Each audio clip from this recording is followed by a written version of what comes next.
Buenos días, bienvenidos a la edición meridiana de 13 Costa Rica Noticias. Eisel Chacón Cordero les saluda. Gracias por iniciar su semana informándose con nosotros.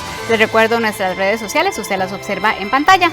De inmediato los invito a ver nuestros titulares.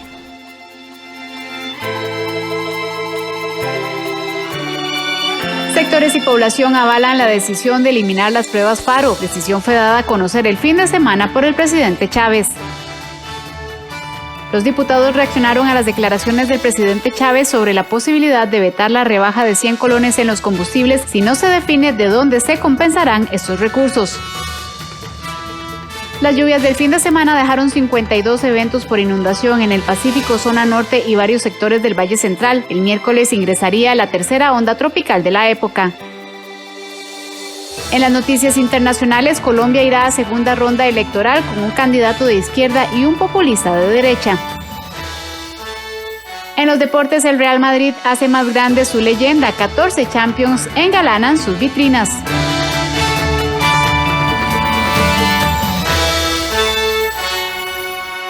Para este año 2022 no se realizarán pruebas FARO, así lo dejó ver el presidente de la República este fin de semana. Para el mandatario, estas pruebas no significaron nada positivo para la educación costarricense, sino que más bien lesionaron la intimidad de miles de estudiantes. Para ampliar, hacemos contacto con el periodista Roger Espinosa, porque este tema también generó reacción entre la población. Adelante, Roger, buenas tardes. Para usted y para los amigos televidentes de 13 Costa Rica Noticias. Es que este fin de semana el presidente de la República, Rodrigo Chávez, anunció la eliminación de la aplicación de las pruebas FARO que se aplicaron por primera vez durante este 2021. El mandatario asegura que él en campaña aseguró que esto se acabaría, así como el convenio con Cuba en temas de educación que ya fue suspendido. Pero para ampliar esta información, veamos la nota que les preparamos. El presidente de la República, Rodrigo Chávez, fue enfático en que para el 2022 no habrá pruebas FARO. Así lo anunció en su gira por la zona norte durante el fin de semana. Las pruebas FARO fueron realizadas por primera vez en el país el año anterior para sustituir las pruebas de bachillerato que se aplicaron durante más de 30 años, que apelaban más a la memorización de contenidos. Estas pruebas fueron aplicadas a un total de 155.500 estudiantes. De estos, 70.000 eran de escuela y 85.000 de colegios. No va a haber más pruebas FARO, así de fácil. No significa que no vayamos a evaluar el aprendizaje de los estudiantes, pero de la misma manera que yo había prometido romper el convenio con Cuba, también había dicho que las pruebas FARO no son lo que necesita el país y ya eso está decidido. No es que lo hemos pensado, ya tomamos la decisión. Trabajando, decidiendo, progresando. Los cuestionarios de factores asociados a estas pruebas aplicadas a estudiantes de primaria también estuvieron envueltos en la polémica, luego de que el MEP recolectara datos sensibles relacionados con la condición socioeconómica de las personas menores de edad sin el consentimiento de los padres de familia. La Sala Constitucional resolvió a finales de diciembre que el MEP lesionó de forma grave el derecho a la intimidad de los estudiantes y sus familias mediante las preguntas de las pruebas FARO. ¿Pero qué opinan los costarricenses con respecto a la decisión del presidente Chávez de eliminar estas pruebas? Totalmente de acuerdo, me parece que ya se había demostrado técnicamente que las pruebas FARO no estaban contribuyendo a mejorar la educación y que más bien eran utilizadas para sacar la información a los padres de familia a través de los niños. Entonces eso los hizo más bien estresarse. Son contados los estudiantes, si usted lo ve a nivel de estadística, que sobresalen. Pero sin embargo, al desestresarlos, obviamente ellos van a sentir más seguridad para luchar por lo que realmente quieren. Entonces yo creo que es una buena decisión. Ella quiere volverlas a hacer porque salió muy baja en una nota, en una materia y quería subir el nivel.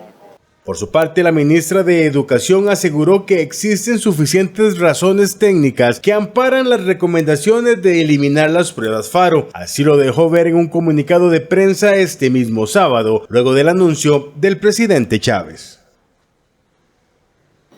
Ya para finalizar, es que estas polémicas pruebas que se realizaron durante el año anterior le pedían a los alumnos información personal que causó malestar en algunos padres de familia, y como ustedes ya vieron en la información que les preparamos, la gran mayoría de las personas está de acuerdo en la eliminación de estas polémicas pruebas. Por lo pronto, esta es la información que tenemos.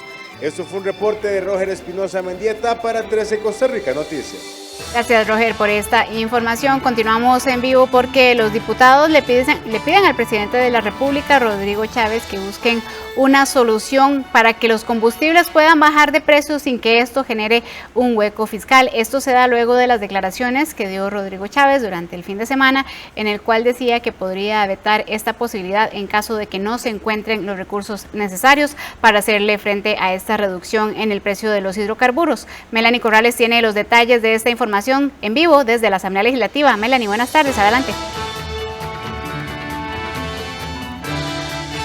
Hola Isel, muy buenas tardes. Así es, este fin de semana el presidente de la República, Rodrigo Chávez, dijo que de aprobarse el proyecto de ley que busca una reducción de 100 colones en el litro de los combustibles, estaría vetando esa ley, a menos que los diputados y diputadas aclaren de dónde se sacarían los recursos para precisamente compensar el ingreso que se perdería en esa reducción al impuesto único de los combustibles. Veamos.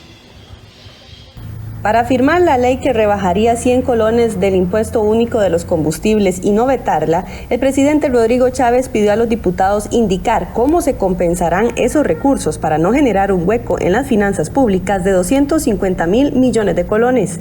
La semana anterior, los diputados del Partido Liberación Nacional y del Partido Unidad Social Cristiana señalaron que aprobar este proyecto de ley podría ser la solución para darle un respiro a los costarricenses ante el alto costo de los hidrocarburos. Yo respeto a la Asamblea Legislativa, pero para firmar yo esa ley como presidente de la República y no vetarla, si cortan el ingreso fiscal, tienen que decir a dónde cortar el gasto. Chávez indicó que el precio del combustible en nuestro país es elevado porque en el cálculo de ARECEP se toma en cuenta el costo de referencia, que es más caro que el costo real. Mire, nosotros somos muy claros. Si la Asamblea Legislativa quiere bajar el costo de los combustibles, que es algo que compartimos todos los costarricenses, que me digan de dónde van a cortar para compensar la reducción en el ingreso. Eso es todo. Si ellos dicen, queremos bajar 100 pesos por litro, que son 250.000 millones de pesos al año, bueno, que me digan dónde cortar, dónde sugieren ellos, no, dónde sugieren no, a dónde por ley exigen ellos una acción compensatoria. Porque es muy bonito decirle al gobierno, ¿sabe qué? Cómase 250.000 millones de colones más de déficit al año, y después me viene a decir, usted gobierno, ¿dónde va a cortar? A ver si yo le autorizo. Eso es como que eso no se vale. Entonces, estamos dialogando con ellos. Si ellos quieren cortar, más allá de lo que ya prometimos nosotros de 50 colones por litro de diésel e incluso un poco más, simplemente por usar el precio de referencia correcto, que es el precio al que compra el Recope, no al precio al que se vende en los mercados internacionales. Justamente la semana anterior, el gobierno planteó como propuesta para rebajar los combustibles, eliminar subsidios al asfalto, cambiar la metodología de cálculo de precios, la suspensión de la norma Euro 6 que encarece el costo de la gasolina y analizar la pertinencia de un préstamo de $200 millones con el BCE para subsidiar el transporte público.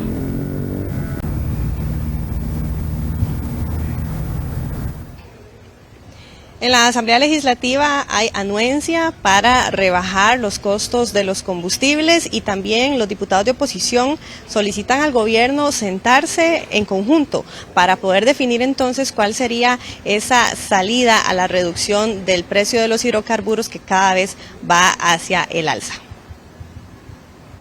Primero, importante en resaltar es que la fracción Unidad ha presentado un texto sustitutivo y actualmente nosotros la propuesta no es un rebajo de 100 colones, sino es de 25 colones a las gasolinas y de 50 colones al diésel, ¿verdad? Y importante recalcar que el presidente no ha hecho referencia a este texto sustitutivo, sigue hablando del anterior. La propuesta nuestra va en dirección a darle una posibilidad a los costarricenses para liberar la situación actual del combustible y no causar un desfinanciamiento tan importante también, porque somos conscientes de la situación que puede causar en las finanzas del Estado esta rebaja en el impuesto. Bueno, nosotros consideramos que realmente son insuficientes las medidas que el presidente notificó o informó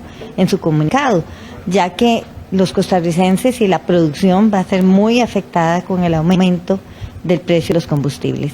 Pero si bien es cierto, estamos proponiendo que haya una disminución de 100 colones, estamos claros que se deben buscar las fuentes para reemplazar la pérdida o lo que van a dejar de percibir en el impuesto único al combustible. Para ello es necesario pues buscar otras fuentes como créditos, como el que él ofreció, los 200 millones de colones, que estaríamos con toda la voluntad de aprobar los legisladores, por lo menos la fracción, para que se apliquen en la disminución. Podrían buscar otras fuentes en el BID, el mismo BCI, aumentar ese monto y poder solventar el problema para todos los costarricenses, porque el impacto va a ser que va a haber menos producción y al final siempre va a volver a recaer sobre los ingresos, porque a menor producción, menos ingresos en impuestos. Bueno, yo creo que es responsabilidad de los diputados sugerir de dónde tapar el hueco. Yo tengo una propuesta y es eliminar, al menos por un año, el pago del salario escolar, que es un privilegio que no tienen los trabajadores del sector privado. Solo ese privilegio tiene 150 mil millones de colones al año, una cosa por el estilo. Ahí podemos tapar el hueco. La fracción del Frente Amplio considera que es un error por parte del señor presidente de entrada cerrar las puertas a un proceso de discusión y negociación. Coincidimos en que es necesario buscar vías que compensen sin afectar a las clases medias y bajas, pero que compensen esos ingresos que se perderían por una potencial reducción del impuesto. No obstante, también comprendemos que una vía para impactar directamente en el alto precio de los combustibles es bajar ese impuesto, y esa discusión tiene que darse, y cerrar las puertas de antemano indicando que se vetaría cualquier iniciativa en este sentido, consideramos que es un error y que más bien debería existir apertura para que tengamos un diálogo franco respecto a la posibilidad de reducir el impuesto único sobre combustibles, claro, compensando con otros ingresos que permitan sostener las finanzas públicas.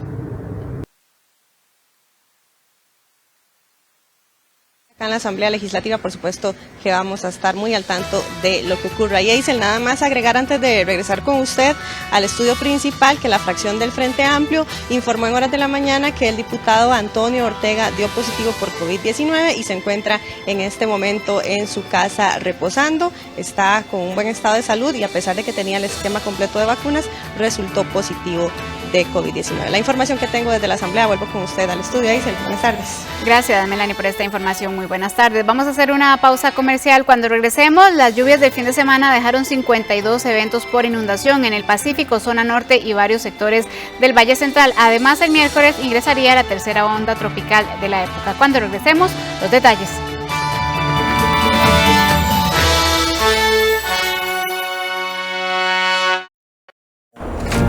Dios, este bus que no pasa. ¿Y va para el trabajo? Sí, ni me diga. Y me toca ir súper lejos, además. A mí me ha ido bien. Abrieron un nuevo supermercado y eso es una salvada. Me queda cerca ir a trabajar. Somos el INEC, la principal fuente para saber cómo está el empleo en Costa Rica. Y eso lo logramos con los datos que usted nos proporciona. Ábranos la puerta y participe en el Censo 2022. Somos la fuente para saber cómo está usted. ¿Pusieron a una mujer al frente de este evento importante? ¿En qué piensa la familia de Canoya? La señora Asa es una ejecutiva importante de Canoya. Creo que usted podría estar embarazada. Es verdad. ¿Embarazada? ¿Asa? ¡Así es! ¡Ven, lee esto! Ahí viene Asa. De lunes a viernes a las 6 de la tarde. En 13, Costa Rica Televisión. Los temas más controversiales de la actualidad política, económica y social abordados en profundidad. Todas las fuentes de datos confirman que sí, que hay un incremento importante en la cantidad de migrantes que arriban al país y ha cambiado la composición, el perfil sociodemográfico y los orígenes. Relatos, aquí en 13, Costa Rica Televisión.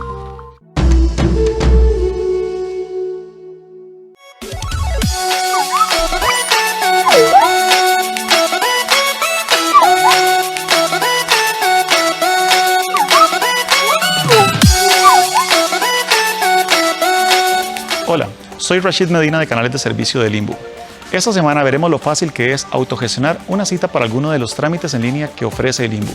Primero, debemos ingresar a la página www.inbu.go.cr de cualquier dispositivo electrónico, computadora, tablet o teléfono celular.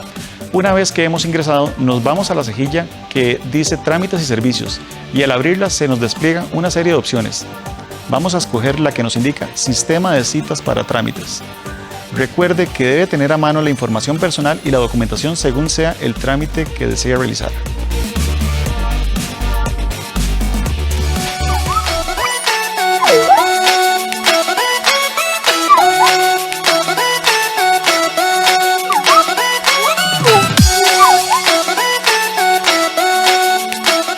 Este es el camino para atender las afectaciones emocionales de tus hijos e hijas. Si tus hijos e hijas experimentan estas emociones, debes creerles, escucharles, apoyarles y buscar acompañamiento profesional. PANI y Gobierno de la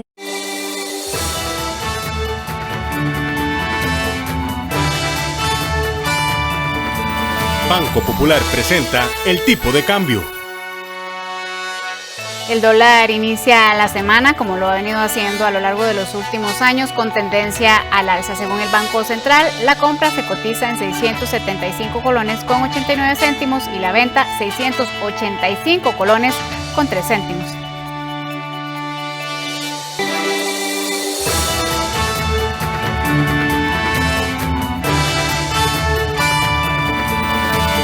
Banco Popular presentó el tipo de cambio. La primera gira del presidente de la República, Rodrigo Chávez, en suelo nacional fue en la zona de San Carlos durante este fin de semana. La agenda de la visita a este lugar, en la zona norte, estuvo enfocada en la visita a productores agrícolas, en la Feria del Agricultor y en la firma de la modificación al decreto del tema de agroquímicos, que dará la posibilidad de importar estos productos desde varios países y no de uno solo, como sucede en la actualidad. El presidente de la República, Rodrigo Chávez, realizó su primer gira en el territorio nacional para celebrar el Día del Agricultor con productores de la zona norte del país. La primera parada de la visita del mandatario a San Carlos fue la Feria del Agricultor en Ciudad Quesada, lugar donde el presidente compartió con vecinos de la zona, además de participar en la entrega de certificados del curso de producción orgánica y medallas al mérito agrícola de la Municipalidad de San Carlos. Reconozcamos sin duda alguna que la agricultura ha sido una pieza clave en la formación de lo que somos como costarricenses. Más allá de cuánta plata exportemos, de cuánta importancia social y política pueda tener, la agricultura nos ha moldeado cada uno de los rincones de nuestro suelo.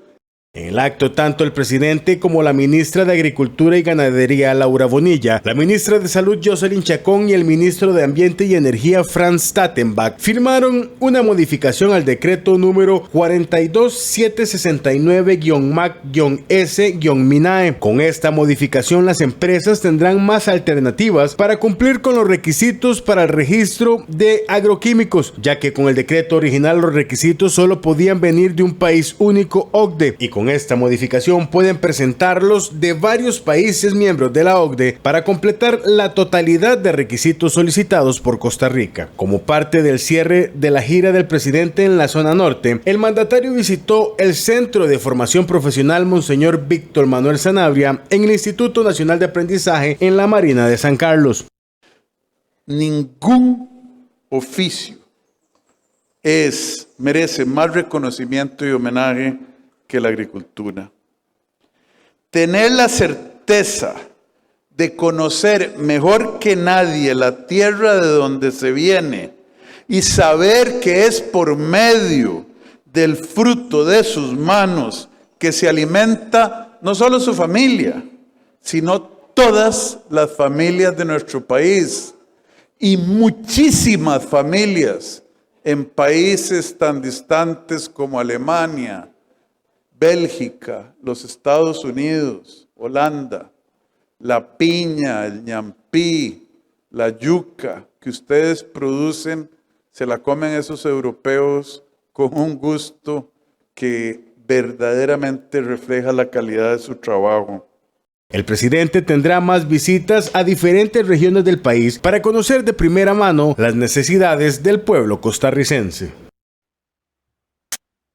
Y luego de que el presidente Chávez anunciara este fin de semana que se eliminarían por completo las pruebas FARO, los sindicatos de educación y los expertos aseguran que le corresponde al Consejo Superior de Educación tomar dicha decisión. Como parte de la gira por la zona norte el fin de semana pasado, el presidente Rodrigo Chávez anunció que las pruebas nacionales para el fortalecimiento de aprendizajes para la renovación de oportunidades FARO serán eliminadas y no se realizarán este año. Precisamente sobre este mismo tema, el académico de CIDES de la Universidad Nacional indicó que esta decisión genera dudas porque debe pasar por el Consejo Superior de Educación para eliminarlas.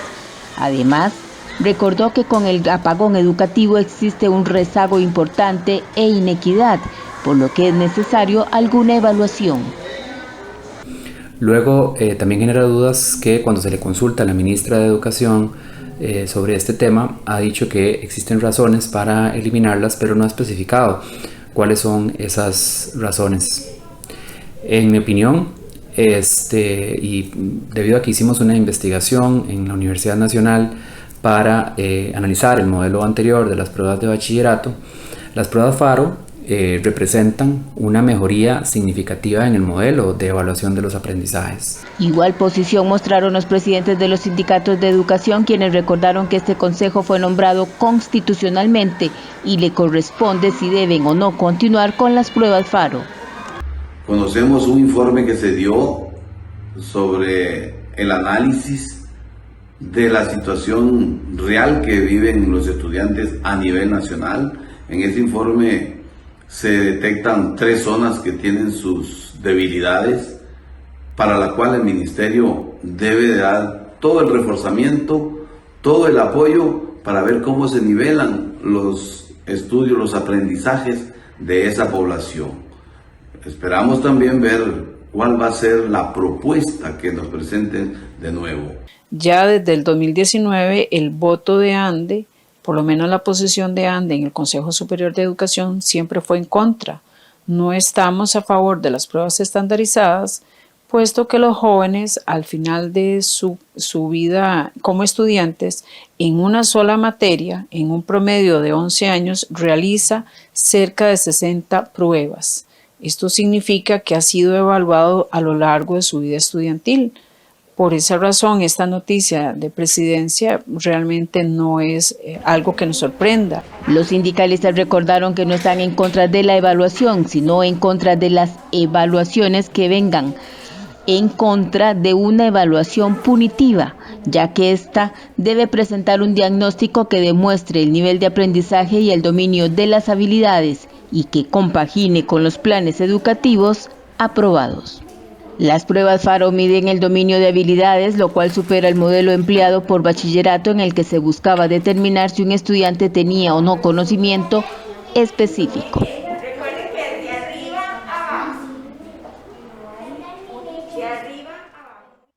El presidente Rodrigo Chávez indicó que los empleados de salud que se rehúsen a aplicarse la vacuna contra la COVID-19 sí podrán ser despedidos.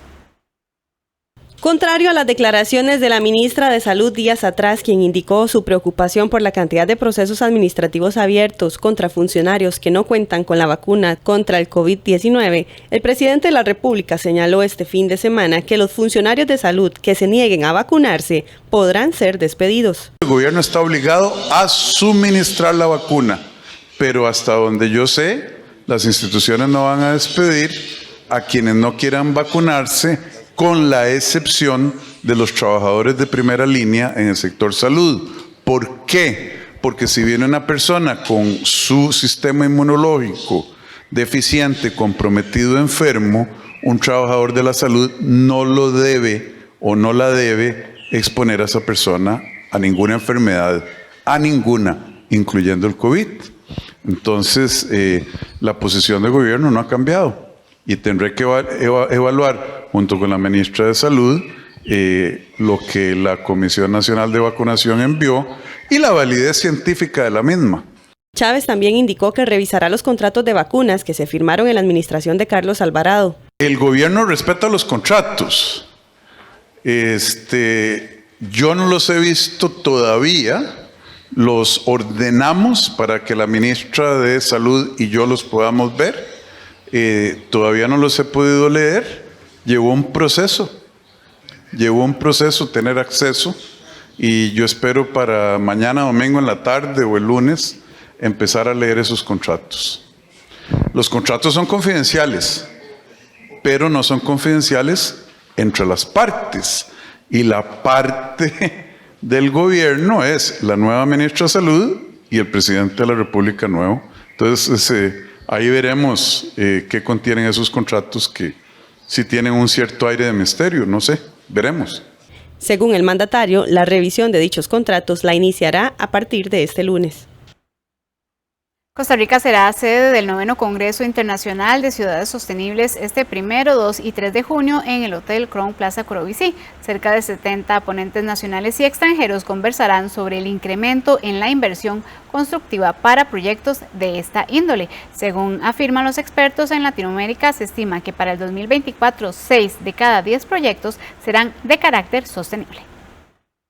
El ingeniero Nicolás Ramírez, director ejecutivo del Green Building Council de Costa Rica, dice que nuestro país, después de la pandemia, ha experimentado un importante crecimiento en las inversiones para construcción sostenible. En el 2021 se calculó que ya 20% de las personas encuestadas, 21% para ser exactos, de las personas encuestadas están trabajando proyectos sostenibles en más del 60% de su portfolio. Eso quiere decir que 20% de las personas encuestadas, de cada 10 proyectos que realizan, como 60 o 6 son proyectos sostenibles. Y esos mismos encuestados se les preguntó cómo ven ellos la proyección hacia adelante. Y esos mismos encuestados, igual para Latinoamérica, proyectan que para el 2024 ellos estiman que más de 40% de los proyectos que realizan van a ser sostenibles. El crecimiento en este sector permitió considerar al país como sede del 9º Congreso Internacional de Ciudades Sostenibles 2022. Durante los días 1, 2 y 3 de junio en el Crown Plaza Corobicí será la sede de este evento presencial, que contará con un área de exposición tanto dentro como fuera del recinto, con más de 60 ponentes nacionales e internacionales.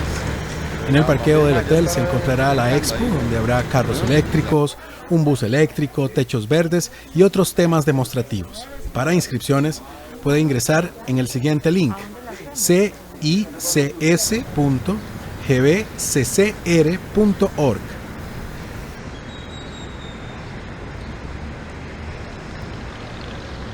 Vamos a una pausa comercial. Cuando regresemos, Colombia irá a segunda ronda electoral con un candidato de izquierda y un populista de derecha. Cuando regresemos, los detalles de esta y otras noticias del mundo.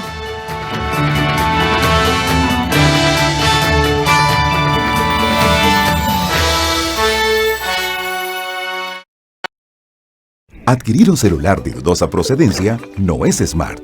Sutel ha desarrollado la plataforma de validación de celulares PVC, un sistema que detecta e impide la conexión de celulares irregulares a las redes móviles del país. Contar con un celular adquirido de manera lícita o sin alteraciones realizadas por terceros asegura el acceso a las redes móviles sin inconvenientes. Superintendencia de Telecomunicaciones. Infórmese en www.sutel.go.cr. Aprendo en casa Plan Nivelación, un espacio para nivelar y fortalecer a los estudiantes de primaria de 4º y 5º año y secundaria de 10º y 11º para las pruebas FARO de Español, Ciencias y Matemáticas, en horarios de lunes a viernes a las 3 de la tarde y sábados de 9 a 10, fortalecimiento de matemáticas. Solo por 13, Costa Rica Televisión.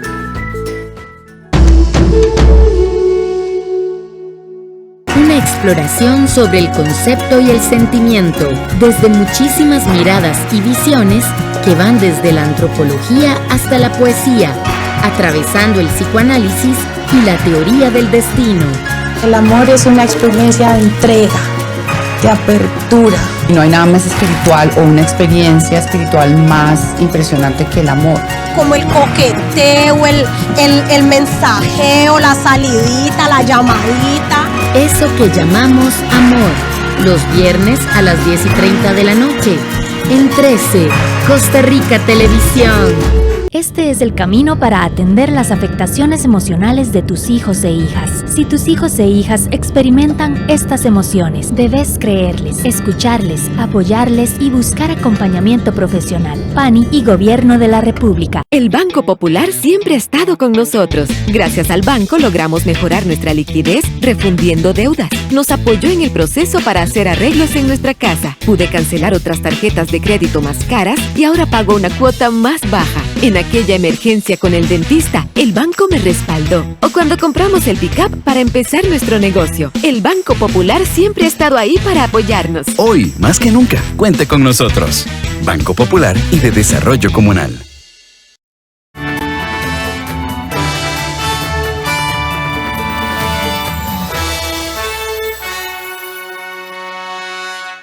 En las noticias del mundo, el candidato de izquierda, Gustavo Petro, afirmó que los colombianos deberán decidir en el balotaje entre su propuesta de cambio para avanzar y la de Rodolfo Hernández, que según él conducirá al suicidio. El derechista Federico Gutiérrez, tercero en la primera vuelta, anunció su apoyo al independiente.